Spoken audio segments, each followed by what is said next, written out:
Martin Landry, il est fondateur et président-directeur général d'Intelligence Industrielle. C'est un ingénieur mécanique de formation ayant bâti une solide expérience internationale en conception et amélioration dans de petites et grandes usines. Il a entre autres eu l'opportunité de développer des CNC, des imprimantes 3D et des essaims de robots interconnectés pour l'éducation des enfants. De retour au Québec et fort de toutes ces expériences, il a fondé Intelligence Industrielle.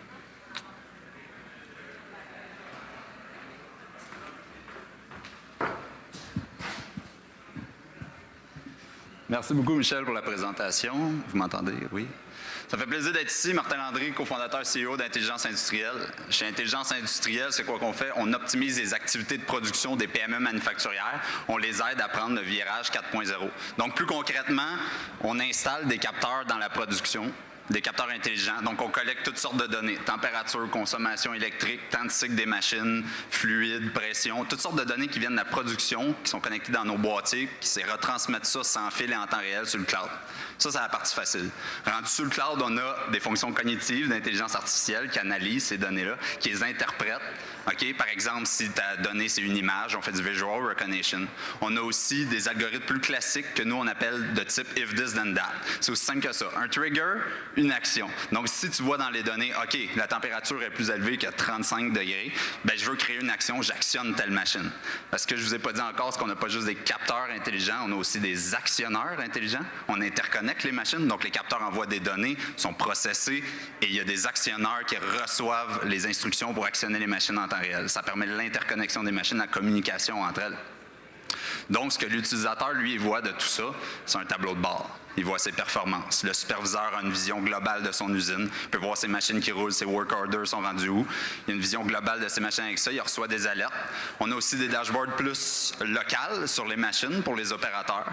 Donc, l'opérateur peut voir la disponibilité de sa machine, ses performances. Juste ça, juste de surveiller ta machine, ça augmente la productivité. On l'a vu des fois, 20%. Parce que l'opérateur, pour la première fois, il voit ses performances. Pour la première fois, il a envie d'être meilleur, il se compare avec le gars de nuit, tout ça. Donc, on lui donne accès à un tableau de bord comme ça, qui est sur tablette. Ça permet aussi de rentrer des données qu'on ne va pas chercher de façon automatisée, qui c'est des fois compliqué. On essaie de limiter l'interaction humaine, c'est évident, mais ça peut arriver, bon, OK, la machine est arrêtée, la cause d'arrêt, il peut avoir une liste déroulante, il rentre ça dedans. Donc, on génère aussi des alertes, SMS, courriel, des notifications. Donc, quand la machine, elle arrête plus de 15 minutes, par exemple, on envoie un SMS à des personnes déterminées dans l'usine pour lui dire « Dépêche-toi, elle est arrêtée, il faut aller la repartir ». Ça coûte cher des machines qui dorment.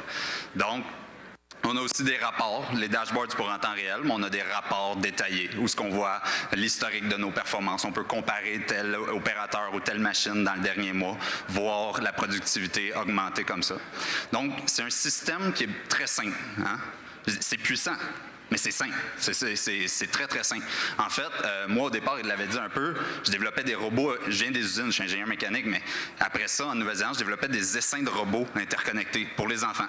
Des dizaines de robots qui travaillaient ensemble comme des fourmis.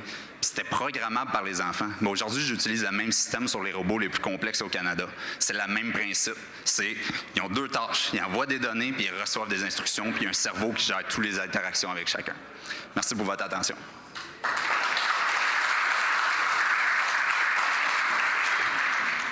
Merci, Martin.